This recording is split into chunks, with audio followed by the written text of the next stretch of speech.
إن الذين كفروا بعد إيمانهم ثم ازدادوا كفرا لن تقبل توبتهم وأولئك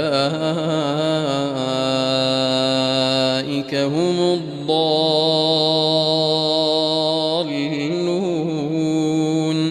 إن الذين كفروا وماتوا وهم كفار فلن يقبل من أحدهم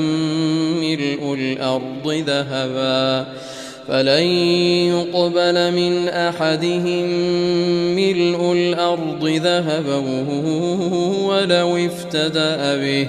أولئك